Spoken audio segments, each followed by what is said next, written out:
तिरासी दिन हो गए जी। आज गुड़िया गुम हो रही है जी।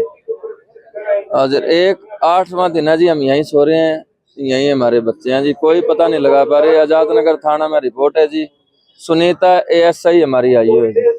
कोई कार्रवाई नहीं कर रही। शुरू से ढिलाई है जी। 6ठे दिन तो फुटेज निकाली है, फुटेज भी अच्छे से नहीं देखी। उसमें बच्चा तो दिख रहा है ऑटो में बैठता हुआ, और ऑटो भी दिख रहा है। ये अपने को पता अपना बच्चा है, तो उसमें नंबर साफ नहीं आ रहा।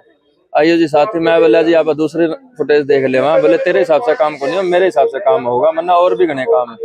मैं बोले जी 10 मिनट का काम है, आपा ने पहले ही हफ्ता लगा दिया। छोटा बच्चा है, कोई परेशानी होगी तो दिक्कत आओगी जी। बोले कोई बात नहीं, मैं अपने आप देख लूंगी, तेरा काम को नहीं है, मेरा काम है। बस चलो ठीक है जी, देख लो जी। ये 2 दिन टपके जी, 4 दिन टपके, 6 दिन टपके जी, घने दिन टपके जी। कोई सुनवाई को नहीं हुई जी। जब भी जावा बोले तेरे हिसाब से काम को नहीं, हमारे हिसाब से होगा जी। फिर जी ज्यादा दिन टप गए तो हम SP साहब के ही पेश हुए हैं जी। एक दो बारी पहले SP साहब के, फिर 2 बारी नए SP साहब के, IG साहब के जी, ASP साहब के भी सारे के जा लिए जी। रणवीर गंगवाल जी के भी गए हैं जी, जिंदल साहब के भी गए हैं जी 2 बारी। कल जिंदल साहब का तो फोन आया, कल आया जी, आज से 1 दिन पहले जी। बोले आप, मैंने SP साहब से बात करी है, कोई जल्दी आपका समाधान है। मैं चलो ठीक है जी। पहले तो कोई वो नहीं मिला जी। गंगवा से 2 बार ही गया जी। उन्होंने ये फोन जरूर किया है SHO साहब को, साधु राम जी को। वो बोल रहे हैं भाई ये बच्चे तंग हो रहे हैं, इनकी सिस्टर क्यों नहीं मिल रही। उन्होंने ये बोला जी कार्रवाई चल रही है। उन्होंने ये नहीं पूछा कार्रवाई चल रही है, इतने दिन से बच्चा गुम है तो क्या कार्रवाई है, ये तो पता लगे जी। इतने दिन से गुम हो रहे हैं तो कार्रवाई चल रही होती है, जल्दी मिल ही जाता जी। मतलब किसी ने कोई वो नहीं लिया। जिसका नाम ले रखा है जी उस पर कोई कार्रवाई नहीं हुई। ये कह रहे हैं आपका बच्चा के वो देगा सबूत, जब भी कार्रवाई। बच्चे को भी नहीं ढूंढ पा रहे जी, फिर भी कार्रवाई नहीं करे, उन पे भी कार्रवाई नहीं करे। हमने नंबर दिया जी, चैट वगैरह भी दे दी, फिर भी कोई कार्रवाई नहीं हो रही। तो लगातार कितने दिन हो गए दिन रात बैठे हो? 8वां दिन है जी, दिन रात है यार। 3रा दिन है मेरे को, मैंने खाना नहीं खाया। मैं जब तक नहीं खाऊंगा खाना तो पानी की बूंद भी कौन खा रही है। मेरा बच्चा आके ही खिलाओगा, नहीं मैं आड़े मरूंगा जी। यार ये सारे जब ही घर जाएंगे, बच्चा आएगा तो इन मैं जाऊँ कौन। बताइए चित्रपाल जी, आज इनके समर्थन में आए। ऐसा है, कल सोशल मीडिया के माध्यम से पता चला है कि इस तरह इनकी बिटिया गायब है, जो 16 साल की है। और जैसा कि इन्होंने बताया है कि वह लड़की गुम नहीं हुई है, उसे बहला फुसलाकर गायब किया गया है। और जिसके ऊपर आरोप है कि इसमें कोई दो राय नहीं, 100% वो उसके जो है ना कहीं ना कहीं उनके ठिकाने पर है, वो बच्ची मिल नहीं रही है। इसमें पूरी तरह से जिस हिसाब से पुलिस की नेग्लिजेंसी नजर आ रही है, पुलिस उस परिवार से मिली हुई है या किसी ना किसी दबाव में है, जिसके चलते उस लड़की को बरामद नहीं किया जा रहा है। 100% अगर इस भाई को जो है ना धरने पर बैठे है, ये आमरण अनशन पर है 3 दिन से, इन फ्यूचर इस भाई को कोई भी तकलीफ होगी तो पूरी तरह से पुलिस प्रशासन इसकी जान माल की जो है ना भरपाई करने का हकदार होगा। अगर इसको कुछ होता है तो पुलिस से हमारा निवेदन है कि तुरंत प्रभाव से जिस प्रकार से इन्होंने बताया है, जिसके ऊपर इन्हें शक है, उनसे इंटरोगेट करके लड़की को बरामद किया जाए। तो क्या लगता है इसमें किसकी लापरवाही ज्यादा दिखती है? सबसे बड़ी पुलिस प्रशासन की लापरवाही। उनकी सबसे बड़ी जिम्मेवारी बनती है कि जब इन्होंने बताया है कि फलां बच्चे से इसकी चैट हुई है, 1 दिन 2 दिन जो भी हुई है, और उसके बाद जो है ना उसके ऊपर कार्रवाई नहीं की जा रही, इसका मतलब क्या है? पुलिस की गलती है, बहुत बड़ी है।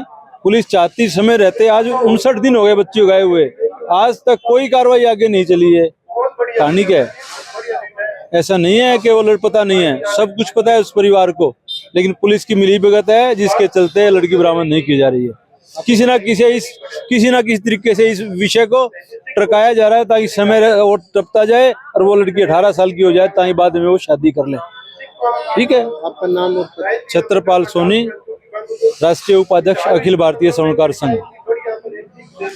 पता है माँ का दिल तो माँ ही होता है, बच्चों के लिए क्या कहना चाहिए? सर 80 दिन से ज्यादा ही हो गए हैं और 3 दिन मेरे हस्बैंड को हो गए। इस बच्चे को भी बुखार है, मतलब कुछ भी नहीं करा प्रशासन की। इतनी ढील है। हमारी आईओ जो एक महिला है, और महिला होते हुए भी उसने एक बच्चे के लिए ये भी नहीं सोचा वो कहाँ है, किस हालत में है, कुछ भी। आज तक उसने 3 महीने होने को हो रहे हैं, कुछ भी पता नहीं लगाया।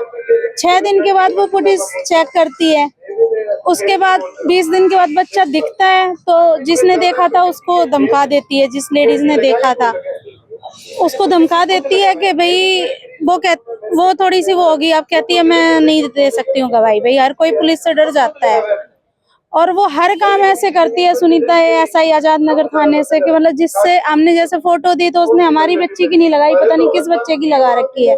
तो उसने हर वो काम करा है जो हमारा बच्चा मिले ही ना अब तक, इसीलिए नहीं मिला। जो भी आज तक मेरे बच्चे के साथ गलती हो रहा है ये तो सभी समझते हैं, तो जो भी हो रहा है उसकी जिम्मेदार सुनीता एएसआई है, प्रशासन है। और सुनीता एएसआई, हम जब तक यहाँ पे बैठेंगे, जब तक सुनीता एएसआई को सस्पेंड नहीं किया जाए और हमारा बच्चा नहीं लाया जाए। तो सरकार से क्या मांग करते हैं, जो सीएम से? सीएम साहब से भी हमारी यही मांग है, अगर हमें सुन रहे हैं, हाथ जोड़ के विनती है उनसे, अगर हमें सुन रहे हैं ना तो सुनीता एएसआई को सस्पेंड किया जाए और हमारा बच्चा लेके आए।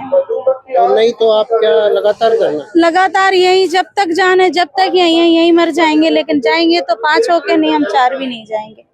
मेरे आज हस्बैंड ने 3रा दिन हो गया कुछ नहीं खाया, यहाँ तक एक बूंद पानी भी नहीं पिया। अगर उन्हें भी कुछ हो जाता है तो इन बच्चों को कौन संभालेगा? एक बच्चा परेशानी में, ये 2 भी, और वो ही हमारे घर के मुखिया जो चला सकते हैं। अगर जब उन्हें ही कुछ हो जाएगा फिर हमारा तो कुछ रह ही नहीं जाएगा, फिर हम भी नहीं जिएंगे। तो जो भी होगा हमारे परिवार के साथ उसकी जिम्मेदार सुनीता एएसआई और प्रशासन ही होगा। तो बेटी के लापता होने से कितना दुख है, कितना आपको दुख लग रहा है? शायद हम बता ही नहीं सकते हैं ना, उसको कह के बता नहीं सकते हैं जितना हमें दुख है। मतलब ये लगता है बच्चा कैसा होगा, कैसी हालात में होगा, एक बार पता तो चले कि हाँ भाई बच्चा ऐसा है। और जब भी हम लोग यहाँ दिन रात बैठे हैं इतनी ठंड में, ये छोटे छोटे बच्चे, तो शायद मेरे को बताने की जरूरत नहीं है कि हमें कैसा लग रहा है इस टाइम के हमारे बच्चे के लिए, हम क्या एहसास कर पा रहे हैं इस टाइम। बताना भी वो एक मतलब कहना एक बहुत मुश्किल है कि हमें कैसा लग रहा है। तो आप अधिकारियों के पास भी गए, मंत्रियों के पास भी गए, ऐसा जिंदल के पास भी? हाँ जी, ऐसा कोई नहीं है जो नहीं, बस एक सावित्री जिंदल जी का 2 दिन पहले मैंने फिर चिट्ठी लिखी थी। उन्होंने फिर अब कहा है कि मैंने एसपी को कहा है खींच के, कुछ भी हो जल्दी से जल्दी कार्रवाई करो। अब 2 दिन के बाद उन्होंने ये बोला है।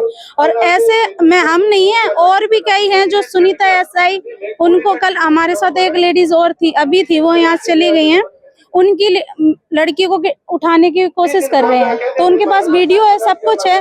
एक बेटी तो गायब है, दूसरे के लिए वो ये कह रही है अभी उठी तो नहीं ना, इसके साथ कुछ गलत हुआ तो नहीं है, जब होगा जब देख लेंगे। तो वो किस तरह की महिला है, एक मतलब उसको पावर मिल रही है, वो मदद कर सकती है और लेडीजों की, लेकिन फिर भी एक औरत होके औरत के लिए एक बच्चों, वो 11 साल की बच्ची है जिसको उठाने की कोशिश कर रहे हैं, फिर भी वो ये बोल रही है। तो उस औरत होने पे उसकी लालत है, एक आई होके ऐसी बात करती है। क्या मांग करते हैं? मांग तो ये है जी, आए हैं भाई साहब की बातें सुनी है, मैडम की बातें सुनी है, ये हमारे समाज के हैं और हम भी स्वर्णकार समाज से हैं। इनकी जो बातें सुनी है उसका निष्कर्ष यही है कि जो पुलिस ने एफआईआर दर्ज की है वो गलत की है।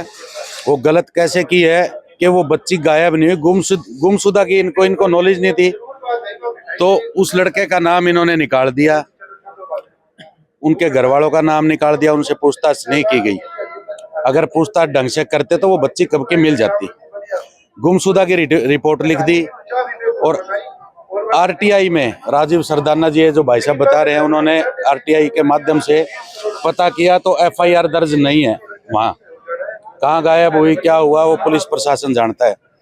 अब ये छोटे छोटे बच्चे यहाँ बैठे हैं, बच्ची सबकी बराबर है जी, हमारी बेटी में और इनकी बेटियों में कोई फर्क नहीं है, पूरे समाज की, हर समाज की बच्ची बराबर होती है।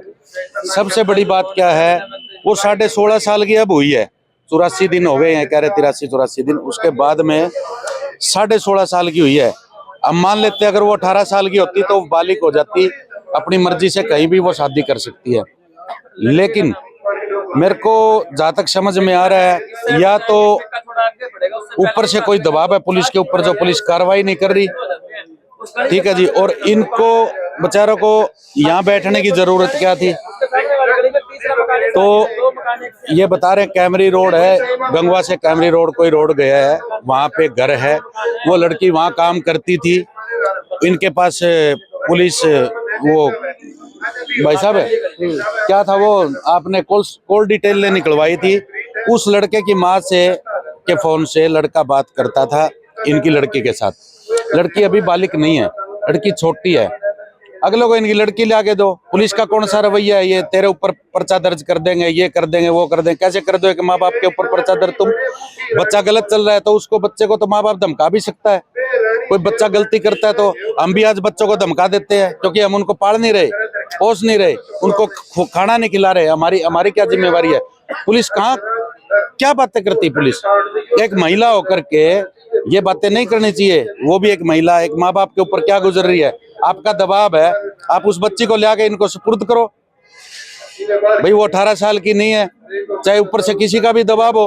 अब पूरा समाज यहाँ रोडों पे जुलूस निकलेंगे तब मानेगी पुलिस। तो हमारा पुलिस प्रशासन से यही विनती है कि जल्दी से जल्दी 1 या 2 दिन में इनकी कार्रवाई करे और उस बच्ची जहाँ भी है उसको ले आके दे। जहाँ ये बता रहे हैं 100% बच्ची जिस हिसाब से कहानी है वो बच्ची वहीं पे है, और उस बच्ची को ले आके दे। वो 18 साल की हो जाए, बाद में ये बालिग हो जाए, वो कुछ भी करे। अन्यथा आपका जो अन्यथा ये, हाँ बिल्कुल, हमारा पूरा समाज इनके साथ है जी। हमारे को कल ही पता चला है, हम आगे हैं, हमारा पूरा समाज। नहीं तो हम भी धरने बैठेंगे, हड़ताल करेंगे, जो मर्जी करेंगे। फिर हम सारा हमारे प्रधान जी से निर्णय लेके और हम इसका आगे निष्कर्ष निकालेंगे कोई ना कोई। आपका नाम और पता? मेरा देवेंद्र है जी नाम।